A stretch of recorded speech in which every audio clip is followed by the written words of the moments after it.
Pour vous donner un peu l'histoire de notre rencontre avec Paul, à la base, je l'avais invité pour une conférence éventuelle. Et effectivement, quand on s'appelle Paul de Fontbelle et qu'on gère 300 personnes, c'est un peu compliqué de prendre le temps d'organiser une conférence. Et donc, on s'est réunis à deux pendant 2 heures et on a parlé de manière très naturelle sur les choses qu'on aurait envie de partager avec vous aujourd'hui. Et donc, tu me parles aujourd'hui de start-up. La vision qu'a une personne comme moi de la start-up, c'est beaucoup de levée de fonds, beaucoup de dépenses, d'argent inutile.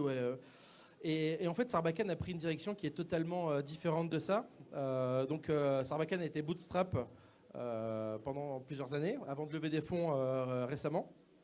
J'aimerais bien que tu me parles un peu de cette vision des choses. Tu as raison, c'est assez important. Alors, bon, d'abord, il y a quand même un sujet qui est sur les startups et sur la communication. Quand on lit levée de fonds dans la presse, nous, on a annoncé une levée de 110 millions en 2022. Il faut faire attention, il y a des levées de fonds, il y en a de très variées. Et souvent, il y a des ingénieries techniques, financières qui se cachent derrière et c'est très rarement une montagne de cash dans la poche à cramer. Néanmoins, effectivement, dans l'univers de la tech, on a beaucoup de boîtes qui, sur une idée, au départ, donc en seeding, avec des VC, des capital risqueurs, vont mettre de l'argent, vont essayer de réussir à faire le mieux possible ce qu'ils peuvent avec cet argent-là. Ils le crament ou ils réussissent, hein, c'est pas toujours le cas. Et c'est donc une ADN assez forte de la tech, avec une vertu, celle d'aller vite, celle d'être obligé d'apprendre rapidement, de trouver des talents, et des défauts, la pérennité, le côté hors sol, toutes ces difficultés qu'on peut avoir en valeur. Nous, on est sur un modèle qui est assez intermédiaire. Tu l'as dit, Sarbacane, c'est un modèle bootstrappé. Jusqu'en 2017, on a financé exclusivement par les meilleurs investisseurs possibles, qui sont nos clients, un classique. Et donc, on était rentable, on était une boîte saine et rentable. C'est effectivement une particularité sur un marché où nos concurrents apparaissaient et parfois disparaissaient aussi vite et perturbaient le marché avec des investissements pas toujours très rationnels. Ce qui a été assez chouette, c'est qu'effectivement, on a commencé une phase différente depuis 2018-2019. On a collaboré avec des fonds, on peut apprendre beaucoup de choses des fonds d'investissement aussi. Et on a pu mixer un petit peu cette culture pérenne et saine qu'on a, notre capacité à nous autofinancer, et puis le levier que permet d'apporter la finance pour accélérer. Les fonds qui ont été levés vous ont majoritairement permis de racheter d'autres entreprises. C'est quoi le process pour acheter une boîte pour les néophytes, hein, parce que je pense que parmi notre public ici, il n'y a pas grand monde qui a déjà racheté une entreprise. Alors, c'est une question un peu vaste. Effectivement, c'est les rachats d'entreprises qui nous ont permis de changer de dimension. En fait, pour vous donner une petite idée, nous, on est Sarbacane qui est devenu Groupe Positive, qui est l'entité financière derrière. Sarbacane, c'est une capacité à grandir tous les ans, mais contrairement justement à une boîte qui est drivée par des levées de fonds d'abord, eh bien, tu es rentable, tu es sain, tu es pérenne. D'une certaine façon, tu es aussi assez lent. Donc nous, on a grandi, on a fait de la croissance à 10-15% tous les ans, 7% quand on était mauvais, 20-22% quand on était bon, mais toujours un peu dans cette critère-là. Ça nous a permis au fil du temps de réussir à passer de 0 à 10 millions de revenus. C'est notable, c'est bien, mais c'est aussi le truc où il faut être patient. Et il manque cette capacité à aller vraiment changer de dimension rapidement.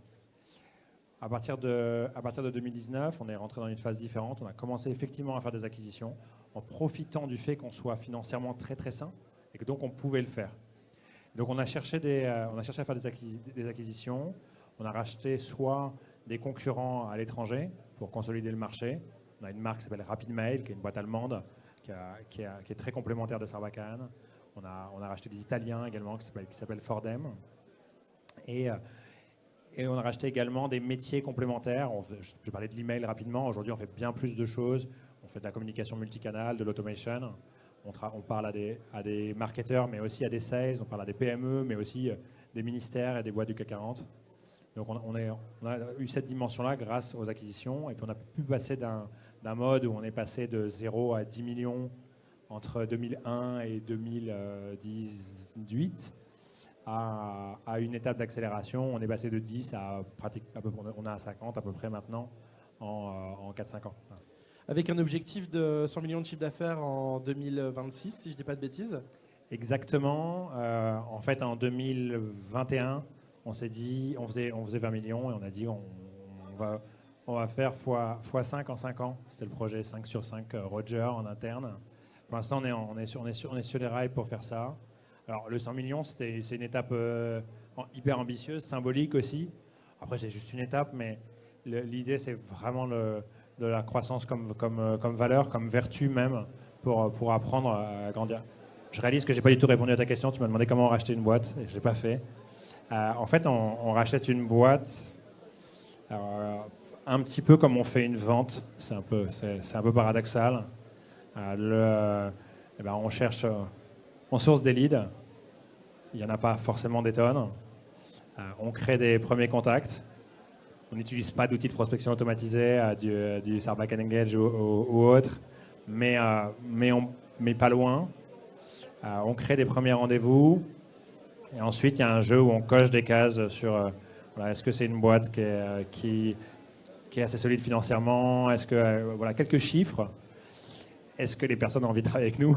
C'est pour ça que je disais qu'il faut vendre. Il faut réussir à attirer des gens, à parler d'entrepreneurs. Nous, on a beaucoup joué cette carte-là. On travaille avec des fonds, on travaille avec des intermédiaires financiers, mais on travaille surtout nous-mêmes en direct, parce que ça nous permet d'aller approcher des entrepreneurs en leur parlant en tant qu'entrepreneur. Parce que concrètement, on ne trouve pas des boîtes à racheter sur Le Bon Coin en général. Si elles y sont, je pense qu'il ne faut plutôt pas y aller. Ouais, j'imagine, ouais. Donc aussi, tu me disais que vous rachetiez principalement des boîtes qui étaient déjà rentables, justement pour vous permettre d'accélérer cette croissance. Ça, c'est une volonté de base. Il n'y a pas des entreprises qui ont une technologie naissante, puissante, qui pourrait vous intéresser pour aller... Ça, c'est le bonus. En fait, en général, dans la croissance externe, les boîtes, surtout les grands groupes, rachètent des assets. Ils rachètent les acquis ailleurs, ils rachètent une équipe hyper talentueuse, ils rachètent des technologies, ils rachètent des fonds de commerce, des groupes de clients. En fait, nous, on n'a pas tellement fonctionné comme ça. On est parti d'un postulat de départ qui était de dire les intégrations, 4 fois sur 5, ça plante. En général, on détruit de la valeur, on achète 1 plus 1 égale 3, et on fait 1 plus 1 égale 1,2 ou 0,9. Donc il faut faire... C'est la réalité des intégrations. Pourquoi? Parce qu'il ne faut pas ignorer que c'est de l'humain d'abord. C'est des cultures de marque, des cultures de produits, des cultures de marché, beaucoup de méconnaissances, des aspirations différentes, etc. Donc, en fait, et que ça prend énormément de ressources, ça coûte beaucoup d'argent de faire ces intégrations. Donc nous, notre point de départ, c'était de dire qu'on voulait d'abord trouver des gens qui nous ressemblaient, et donc des projets autoportants. C'est-à-dire des projets qui ont leur propre trajectoire, et que la synergie, ce serait le bonus. Qu'on la ferait parce qu'on aurait des équipes qui auraient envie de travailler ensemble, mais que le point de départ, c'est qu'il ne fallait pas qu'on en ait besoin. On est, comme je disais, on est une boîte rentable, on rachète des boîtes rentables, tu as raison de le dire. Donc on n'a pas besoin de faire de cost killing, on n'a pas besoin de rationaliser à tout prix, on n'a pas besoin d'aller très vite. On commence d'abord par travailler ensemble, se connaître, monter quelques projets sur la base des bonnes volontés de toutes les équipes. En général, ça se passe hyper bien parce que tu choisis justement des boîtes qui te ressemblent, avec des cultures sympas, le même mode de fonctionnement. Bon, après, une fois que tu as dit ça, en réalité, une fois que c'est lancé, on n'est pas des financiers, on n'a pas juste envie d'aligner des boîtes les unes à côté des autres. Donc on lance des vrais grands projets ensemble et on va faire davantage d'intégration dans le futur. Mais d'une certaine façon, notre chance, c'est qu'on n'en a pas besoin. On le fait parce qu'on pense qu'on va créer plus de valeur comme ça, qu'on est sur un marché où il faut être hyper bon pour innover, donc plus tu as de force, mieux c'est, et qu'il vaut mieux avoir 100 devs qui bossent sur tes projets techniques plutôt que 5 fois 20. On le fait aussi parce qu'on trouve ça cool, parce que c'est quand même canon de pouvoir penser un truc ensemble avec des Italiens, des Allemands, des Polonais, et se dire wow, ça va être chaud. Il y a plein de raisons de ne pas le faire, mais on y croit, on fonce. 300 collaborateurs. Je ne vais pas suivre le schéma de base parce que justement j'ai une transition qui est intéressante là-dessus, mais tu as commencé chez Sarbacane du coup il y a 12-13 ans, tu manageais 0 personne puisque tu as créé une business unit en Espagne. Tu as eu plein de métiers différents chez Sarbacane. Comment on vit ça en interne? C'est très large comme question, mais... On se prend des baffes et on s'amuse un peu. Non, moi j'aime bien balancer. C'est toujours agréable de dire on fait 50 millions, on faisait 10 avant. Ça en impose un peu. Mais tu as raison, le vrai. Moi, ma vraie fierté, c'est mon petit orgueil personnel, c'est plutôt de dire voilà, commencer avec quelques talents et maintenant on est beaucoup et on grandit ensemble. C'est pas tellement le côté armé qui est excitant, c'est plutôt cette capacité de dire chacun, on a la capacité, en tant que manager, en tant que leader ou même en tant que voisin, on peut transmettre un peu à notre envie, nos talents à 4-5 personnes. Et que évidemment, si tu arrives après à ce que ces 4-5 personnes elles fassent pareil et que tu as un effet d'échelle et que ça se multiplie, c'est magique le savoir collectif. Et après, oui, tu as raison, c'est aussi des grosses étapes. Moi, effectivement, j'ai rejoint Mathieu pour Sarbacane en 2010 pour ouvrir Sarbacane Espagne. Sarbacane. Il y avait à l'époque un défi qui était que Sarbacane était complètement franco-français. Défi qu'on a su relever, pas tellement par notre développement par nous-mêmes, plus par les rachats. Et effectivement, je suis arrivé tout seul avec mon ordi et un petit budget ads en Espagne, en traduisant. Alors j'avais déjà fait du développement de business à l'étranger, en Amérique latine en particulier, je parlais espagnol. Donc j'avais quelques cartes à mon arc pour pouvoir faire ça. Mais finalement, en 6-7 ans, on est passé seulement de 0 à une douzaine de personnes. Donc ça a été, je crois, était la taille de l'équipe que j'avais avant de rejoindre ce projet-là. Donc il y a vraiment un effet, plusieurs fois, on part de 0, on bataille pour lancer un sujet. Tous ceux qui sont là savent que vraiment le plus dur, c'est de passer de 0 à 1. Le reste c'est toujours très compliqué, mais c'est pas les mêmes enjeux. Pareil, quand il a la même chose pour le 0 à 1 million. Oui, mais je pense que tu peux dire pour le 1 milliard aussi. Hein. Mais je sais pas, il faudra demander à des gens qui sont là-bas. Mais en fait, c'est le fait de faire exister quelque chose. Mais pour l'entrepreneuriat, il n'y a pas de débat. Hein. C'est le premier client, le vrai grand défi. Alors, on peut se planter après, mais de plein de façons. Mais oui, c'est ça la clé. Et donc, effectivement, quand après, avec Mathieu m'a demandé de rejoindre votre belle région et de quitter mon soleil de la Méditerranée, parce que je ne suis pas tout à fait d'ici, et de reprendre avec lui la boîte pour que lui se consacre justement sur la partie corporate financière et que moi, je prenne les opérations et les équipes. C'était un gros job, je passais de 12 à 80 personnes à l'époque. Et évidemment, c'était une opportunité géniale. C'est quoi les compétences pour être un bon directeur général d'une boîte de 300 personnes ? Il faut avoir les bonnes personnes autour de soi. En fait, c'est à peu près ça. Il faut avoir les bonnes personnes autour de soi. Il faut... Et du coup, il faut savoir bien recruter. Il faut, pardon ? Faut savoir bien recruter, du coup. Il faut bien recruter. C'est un sujet, c'est sûr. En fait, il y a un sujet en général qui est une grosse difficulté, qui a un talent assez rare à tous les niveaux de carrière, qui est la capacité à décider. En fait, on a sans cesse des univers où on a quelqu'un qui va nous dire comment il faut faire, ou quelle est la meilleure solution, ou qui sait mieux. On n'a pas de vraie raison d'être totalement confiant dans notre propre capacité à aller répondre à des sujets. Et en fait, dans une organisation, même toute petite, tu le sais toi très bien, Victor, il y a un moment donné où il n'y a personne pour décider, personne d'autre que toi. Et donc, en fait, on t'amène plein de problèmes, et il y a des moments où tu peux et tu dois dire « je sais pas », mais quand même, la plupart du temps, il faut que tu apportes une réponse, il faut que tu prennes le sujet, il faut que ça avance. Et je pense que le facteur clé de succès du leadership en général dans les organisations, c'est de réaliser que ça, c'est épuisant, de toujours décider, et qu'il faut savoir le faire et qu'il faut aussi savoir le transmettre. On dit toujours qu'il faut déléguer. En fait, ce n'est pas tout à fait le sujet, parce que déléguer, c'est un enjeu de répartition de tâches assez basique, et tu peux très très bien déléguer et des tâches, et pour autant ne pas du tout avoir de capacité de succès collectif. Parce que ce qu'il faut que tu arrives Ce qu'il faut que tu arrives à déplacer, c'est cette capacité justement à décider collectivement, à ce que chacun sur son périmètre sache qu'il doit décider ce qu'il fait. Bon, il y a quelques têtes de nos équipes ici qui me connaissent et qui doivent se marrer parce que j'ai tendance à beaucoup décider moi. Donc c'est assez ironique que je le mette comme facteur clé de succès, je sais, mais j'en suis assez convaincu. J'ai sauté une étape tout à l'heure, du coup. J'aimerais bien revenir sur ton parcours personnel de base. Comment t'en es arrivé là, en fait donc, en sautant la création de la business unit espagnole, donc qu'est-ce que tu faisais avant dans la vie? Moi, j'ai pas du tout commencé dans la tech.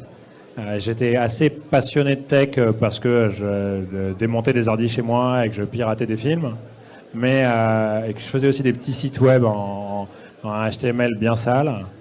Mais c'était pas mon métier. Moi, j'aimais les livres et j'aimais créer des boîtes. J'avais un profil un peu entrepreneur. J'avais fait du trafic de bonbons à 13 ans et plus arrêté après. Et donc, j'aimais les livres et j'aimais les boîtes, donc je voulais créer ma maison d'édition. C'était un fantasme, à une époque où l'édition se crachait complètement et où je pensais qu'ils avaient tous tort et que le livre c'était génial et qu'il fallait faire des livres. Donc, en fait, c'est ce que j'ai fait. J'ai commencé comme alternant dans une maison d'édition qui fait de la géopolitique à Paris, où j'avais fait mes études. J'ai créé un journal littéraire à côté. Assez rapidement, il m'est arrivé exactement la même chose que des années plus tard avec Mathieu, mais à une échelle beaucoup, beaucoup plus petite, le président de la maison d'édition, qui en fait avait des activités à côté, de la politique. Je vais essayer de dire aucun nom parce que je vais dire que tout me paraissait pas forcément très recommandable. Il y a LinkedIn malheureusement pour me trahir, donc j'aurais pas dû. Avait la volonté de laisser l'opérationnel et donc globalement m'a bombardé un grand bureau, une carte de visite et un microscopique salaire pour prendre la direction un peu de ce truc d'édition. Donc j'ai fait ça pendant 5 ans à Paris. Ça a pas mal marché. Il y avait je pourrais en parler longtemps, il faut que j'accélère, mais il y avait un potentiel génial parce qu'il y avait énormément de talents. Il y avait un réseau de 900 universitaires dans le monde entier qui connaissaient plein de sujets et ils faisaient que des revues extrêmement académiques et universitaires que personne ne lisait. Le truc tournait parce qu'il y avait des subventions publiques et que toutes les bibliothèques publiques étaient abonnées à ces revues, donc ça faisait un petit cercle pas très intéressant. Mais par contre, les contenus étaient géniaux, donc on a essayé de lancer quelques livres grand public, on a eu de la chance sur quelques coups éditoriaux, donc ça a marché comme ça. J'ai fait ça pendant 4-5 ans, un peu plus même, jusqu'en 2006 ou 2000. Non, j'ai une bêtise, jusqu'en 2009. En 2009, je me suis marié, j'étais en fin de cycle un peu sur le sujet, et j'avais beau avoir un espagnol j'allais dire una cerveza por favor, et avec un accent moins bien que ça. Et on est parti en Argentine avec un peu la fleur au fusil. Et je suis arrivé là-bas, je ne pouvais pas être dans l'édition parce que l'édition repose massivement sur la légitimité de la langue et que je ne parlais pas espagnol suffisamment. Et donc assez naturellement, j'ai pivoté vers du digital. Je me suis inventé une carte de visite de consultant en digital et j'ai vendu des services de développement. En réalité, le contenu m'a beaucoup, beaucoup servi. La partie éditoriale reste massive dans le support web. Donc j'ai fait du contenu, beaucoup de projets qui étaient basés sur du SEO. À l'époque, beaucoup de blogging qui était un peu le sujet. Et j'ai eu des clients tout petits, puis aussi quelques gros trucs. J'ai une filiale de Publicis là-bas avec qui j'ai travaillé. Et j'ai fait quelques missions de conseil comme ça. Et je suis rentré ensuite un peu au moment où ça prenait un peu, j'étais à mon compte là-bas, et au moment où j'étais en train d'envisager peut-être, c'était fragile, hein, d'avoir un premier salarié, de structurer quelque chose. On a eu des histoires personnelles, familiales qui ont fait qu'on a dû rentrer un peu brutalement du jour au lendemain. Donc je suis arrivé à Paris un peu la queue entre les jambes en réalité, parce que ça m'a coupé les ailes, c'était un peu dur. On n'avait pas du tout prévu de vivre à Paris à ce moment-là. Et il s'est passé quelques temps. J'avais des clients en free, donc il fallait que je termine avec eux. En même temps, j'ai eu une opportunité pour rejoindre une boîte ultra prometteuse, excellente, qui était dans le truc tech qui cartonnait de ce moment. Et au même moment, On m'a recommandé, parce que ça collait assez bien, d'aller faire un entretien dans une petite boîte dont j'avais jamais entendu parler, qui était à M, c'était même pas Lille, etc. Donc j'ai hésité. Et heureusement, j'ai eu un vrai coup de cœur pour la boîte ici.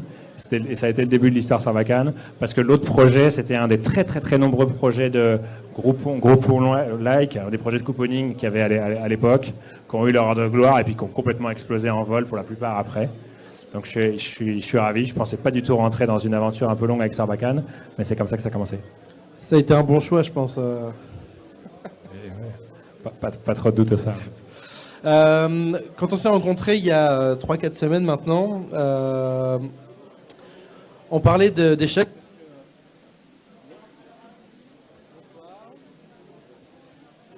Allô, allô. Ah, ça revient. Super, merci.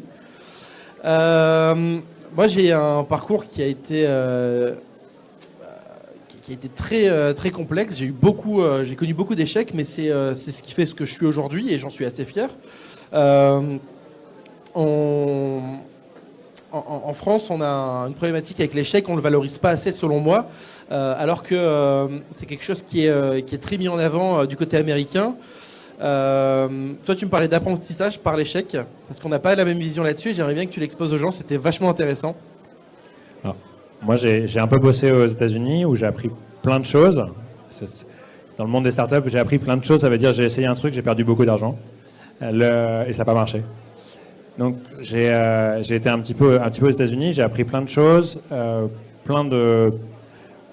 j'ai compris pourquoi ils étaient si bons en business et tout ce qu'on pouvait apprendre d'eux.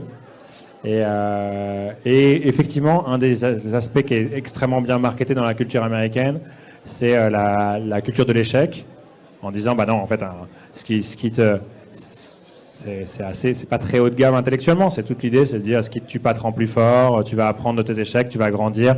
Te laisse pas abattre et au contraire, relève-toi et va faire quelque chose de fort. Il y a un sous-jacent qui lui est intéressant, qui est l'optimisme inhérent outre-Atlantique, qui effectivement est une force pour le business. En fait, je suis plutôt pas d'accord. Je trouve que c'est assez facile et inintéressant d'aller élever l'échec à une vertu. C'est vrai, on peut apprendre beaucoup de soi en se pétant la jambe, mais je souhaite à personne de se péter la jambe. Et je ne suis pas certain qu'on réussisse mieux parce qu'on s'est pété la gueule ou les dents ou la jambe.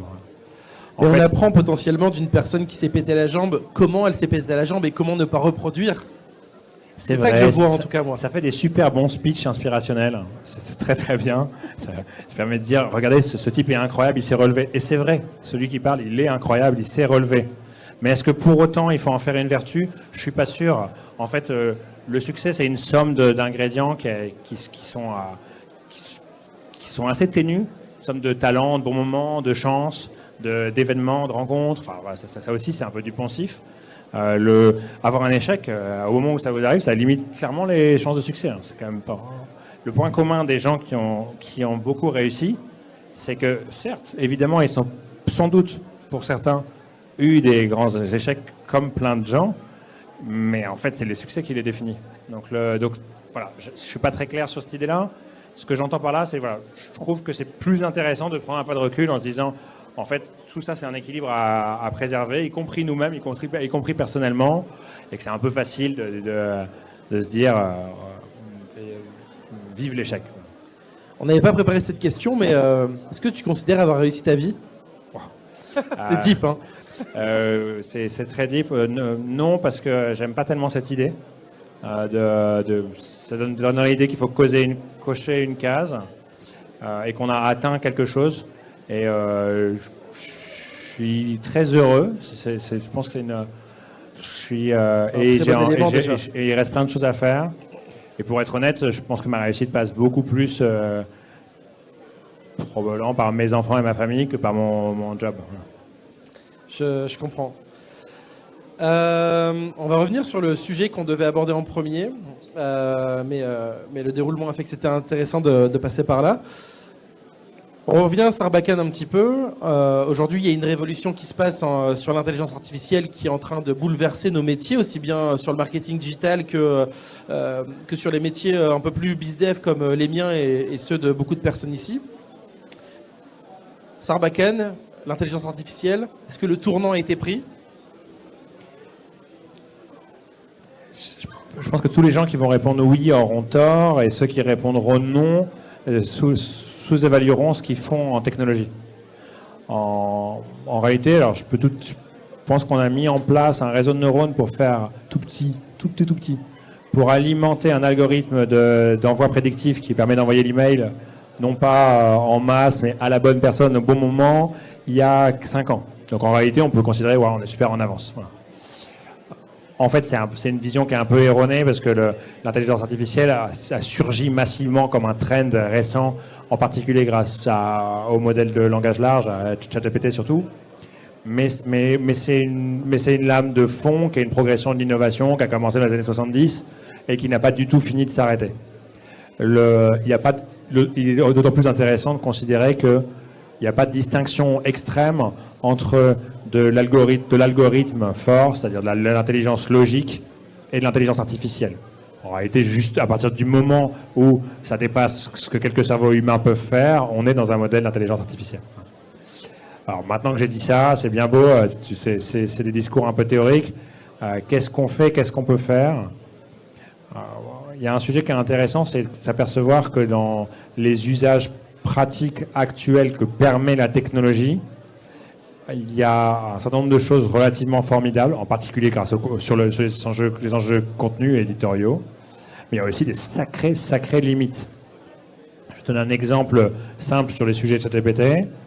On a implémenté dans Engage, qui est l'outil de prospection automatisée qu'on a, de la suggestion de réponse avec ChatGPT. Ça alimente l'historique de la conversation et ça permet d'avoir le mail suivant qui est déjà écrit pour le commercial au moment où il répond. Je vais être un peu plus clair. J'écris une séquence, je définis que je veux travailler avec des architectes qui sont mes clients parce que je vends du matériel pour le bâtiment. Je travaille à constituer une liste d'architectes qui sont cibles et ce qu'il faudrait que j'en ai trouvé 600. Ce qu'il faudrait que je fasse pour bien faire, c'est que j'écrive un message individuel à chacun moi-même. Ensuite, il ne faut pas que je les oublie, il faut que je les relance, etc. Mais en fait, je vais utiliser un outil qui va me permettre d'aller, c'est ce que fait Sarbacane Engage, anciennement Datalanas, qui permet d'aller automatiser ces relances-là et personnaliser les contenus pour chacun.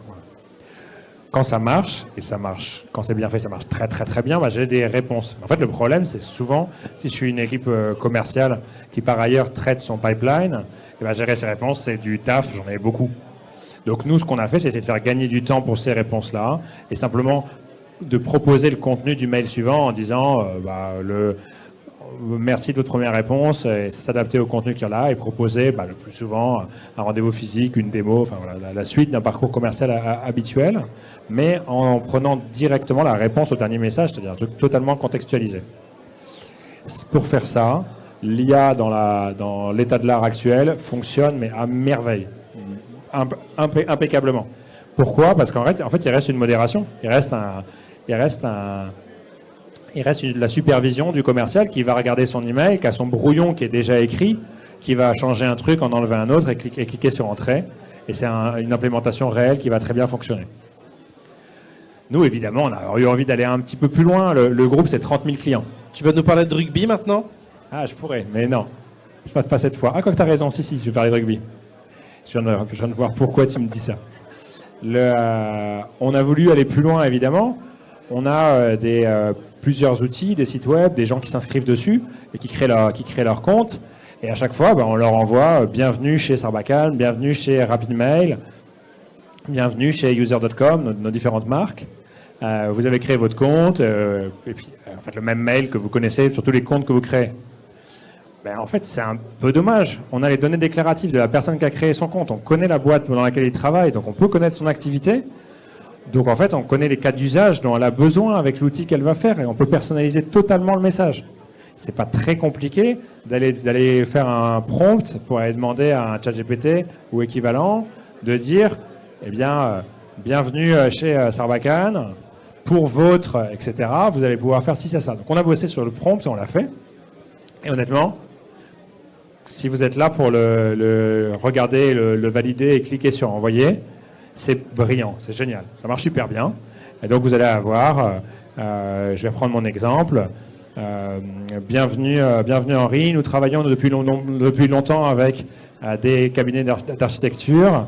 Grâce à Sarbacane, vous allez pouvoir contacter les différents responsables de vos chantiers et assimiler vos projets. Notre équipe est à votre disposition pour vous aider si vous avez besoin dans la découverte du produit.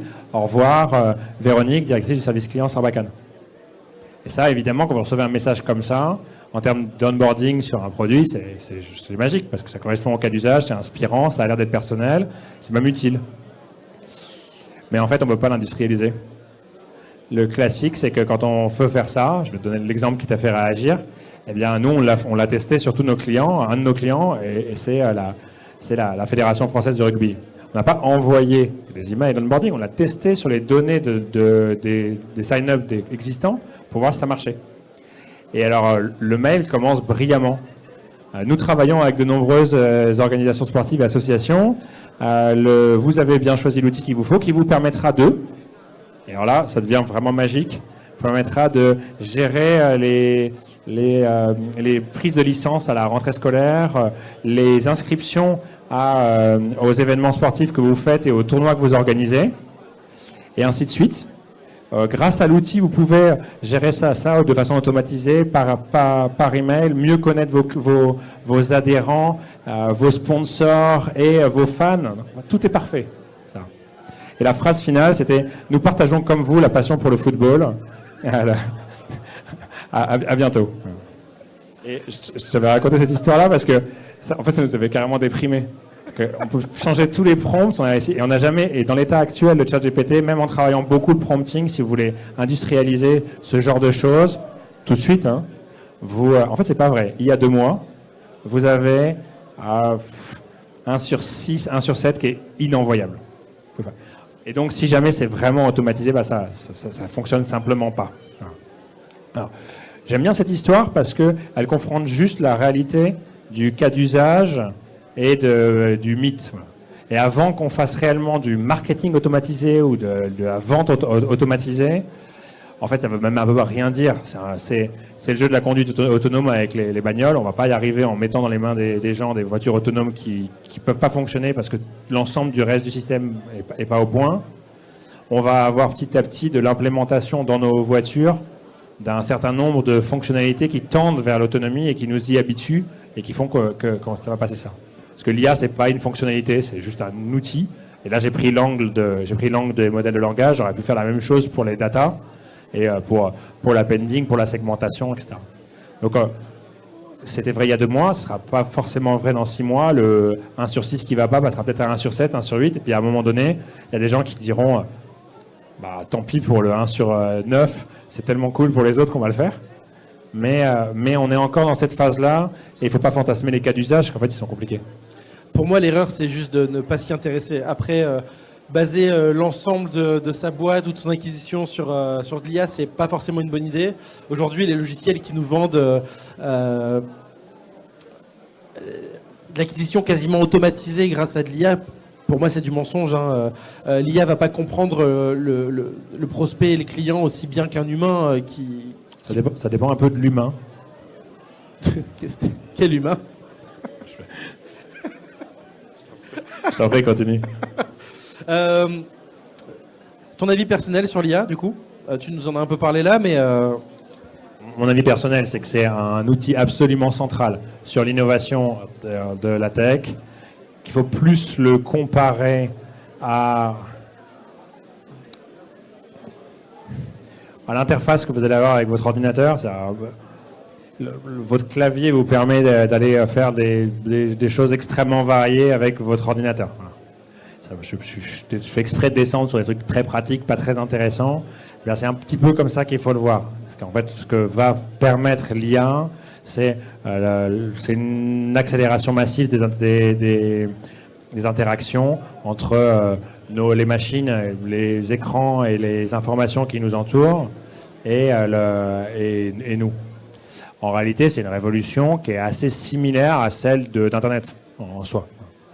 Et un petit peu comme Internet, il y a la nécessité d'aller l'intégrer effectivement, de prendre le train, de ne pas être trop largué. Il faut juste se rappeler que les gens ont parlé de la révolution 2.0 pendant environ 25 ans. Et qu'il y a encore des gens qui vivent de la conduite du changement, de l'adoption, etc. Donc en fait, il ne faut pas avoir trop peur. Finalement, dans 20 ans, dans 30 ans, il y aura encore massivement des gens qui seront en train de rentrer dans le truc. Et entre-temps, ils auront, pour la plupart, gagné leur vie, continué à faire leur activité. Et il y a un certain nombre de métiers qui ne vont pas être disruptés très radicalement par l'IA. Je pense la plomberie, par exemple. Bien sûr, ouais, de toute façon, les métiers du service, de manière générale, le service manuel, c'est quelque chose qui sera jamais mort pour moi. Merci. Tu m'as dit quelque chose qui m'a beaucoup intéressé quand on s'est rencontrés pour préparer ça. C'est ton conseil pour les gens ambitieux. Je ne sais pas si tu te souviens de ce que tu m'avais dit. Il va falloir que tu m'aides. Savoir décider et être bien entouré. C'est la réponse que j'ai faite tout à l'heure à une autre question. Je ne peux pas la recycler maintenant. Je te l'accorde, mais effectivement... Je vais essayer de t'aider. En fait, sur le marché du travail, on rencontre des candidats tous les jours, on recrute beaucoup, on cherche aussi des associés, on a des postes ouverts à tous les niveaux de restabilité de la boîte. Et d'une certaine façon, quand on rachète des boîtes, on fait un peu la même chose. Parce que tout d'un coup, on a une équipe entière qui va nous rejoindre. Et il faut, certes, c'est structuré, mais d'une certaine façon, c'est un recrutement. Il faut faire intégrer humainement à un projet commun. Finalement, un sujet qui est assez intéressant, c'est que les processus naturels de recrutement sont d'abord orientés, on dit globalement, soft skills, hard skills. OK, bon, quel talent et quelle expérience tu as? L'expérience, c'est remplaçable par plein de façons. Les talents, ça s'apprend. Voilà. Et j'arrive sur, pour le coup, un truc qui est impensif, qui est juste de dire, il faut recruter sur l'attitude. Et en fait, qu'est-ce qu'il y a dans l'attitude? D'abord, entre plein de candidats, il faut recruter celui qui est sympa, parce qu'on va travailler avec lui tous les jours. Et ça peut paraître, c'est le critère de discrimination le plus subjectif et le plus important. C'est pas très acceptable parce que c'est pas très rationnel, mais bon, on va vivre ensemble. Donc à un moment donné, il faut quand même qu'il soit sympa. Et sur les autres aspects de soft skills, il y en a un qui est très dur et très injuste. C'est il faut que ce soit quelqu'un qui soit bien élevé. Alors, je parle pas seulement de savoir-être et de bon sens. Et je mets surtout pas la responsabilité sur les parents. Je parle du fait de bien s'exprimer, avoir une capacité à aller comprendre les choses et à en fait les faire siennes dans un certain environnement. C'est difficile parce que c'est assez injuste, qu'effectivement c'est souvent le fruit de ce qu'on a vécu, quelquefois depuis la première cuillère en argent ou pas de cuillère du tout qu'on a eu au départ. Et après ça, il reste les trucs qui font vraiment la différence, parce que ça, on ne peut pas tellement y faire grand-chose. Et en fait, il y a un truc qui fait vraiment la différence, qui fait massivement la différence, en particulier dans des univers où il y a des tendances de fond extrêmement importantes sur le bien-être, le confort, l'équilibre individuel, qu'il faut absolument prioriser. Je ne dis pas du tout le contraire, mais qui peuvent naturellement aller assez vite en contradiction avec le fait d'avoir la dalle. Et que finalement, le critère clé qui va changer, qui va permettre d'aller amener ces talents qu'on a tous de façon injuste à des niveaux variés et qu'on a tous la possibilité de faire grandir, eh bien c'est cette ambition qui peut vraiment faire la différence. Et au final, on va recruter celui qui est sympa, celui qui s'exprime bien, celui qui a l'air de bien comprendre les sujets, aussi un peu celui qui a les bonnes expériences et les bonnes compétences. Mais à un moment donné, on va recruter celui qui a la dalle. J'ai essayé d'improviser une réponse sur ton ambition. C'est très bien. De toute façon, on a fait un peu le tour, on arrive à la fin. Je vais avoir une dernière question. L'ultime challenge de Sarbacane, qu'est-ce que c'est pour toi? Enfin, pour toi et Sarbacane, du coup. Ultime, en espagnol, ça veut dire dernier, donc non, il y en aura plein d'autres après. En ce moment, je te l'ai un peu dit tout à l'heure. En ce moment, on a des marques super belles. On a plusieurs. On a nos CRM, un petit outil de CRM pour les gens qui n'aiment pas les CRM, pour les commerciaux. On a on a RapidMail, on a Signitic, qui est un outil de gestion des signatures d'email. Qui cartonne, c'est incroyable, ils font 100% de croissance. Je l'ai acheté en sortant de notre rendez-vous. Ah, c'est beau, bravo, félicitations, faites tous pareil.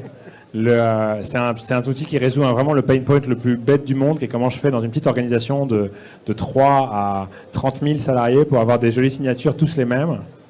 Et quitte à faire ça bien, comment je peux l'utiliser comme outil de campagne et de communication, parce que la somme des emails qu'on envoie adresse un public, et que donc on peut les rendre dynamiques, les personnaliser en fonction du type de destinataire, etc.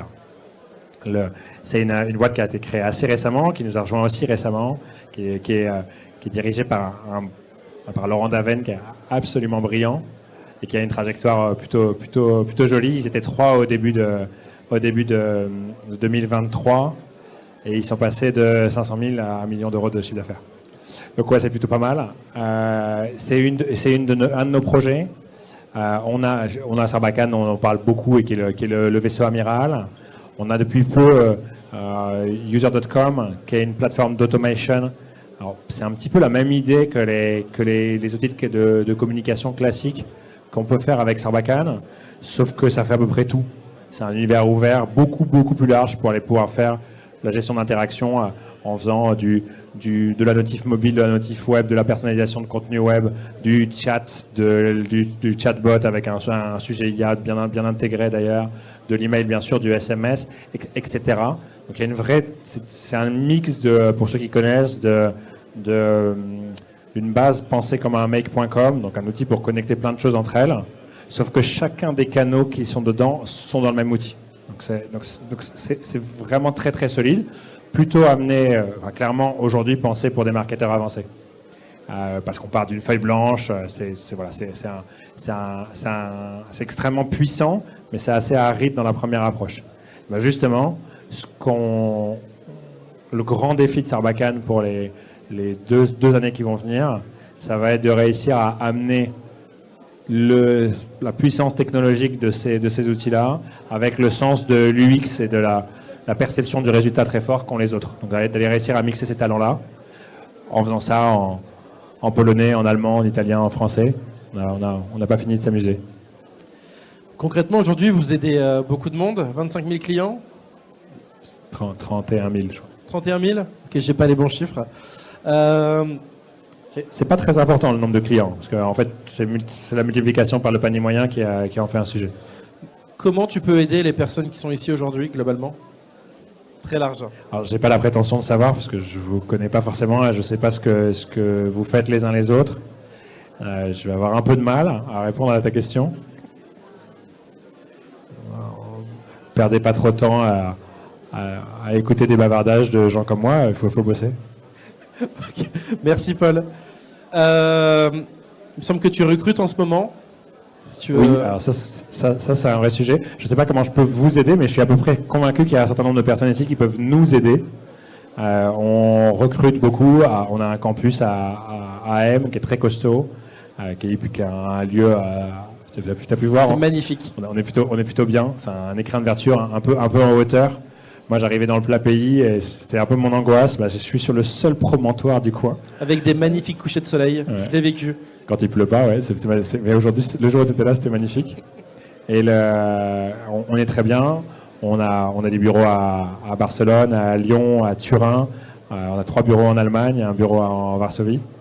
Et dans toutes ces équipes, on recrute des talents, des sales, des marketeurs, du contenu, de la com, du développement, à peu près tous les niveaux de seniorité.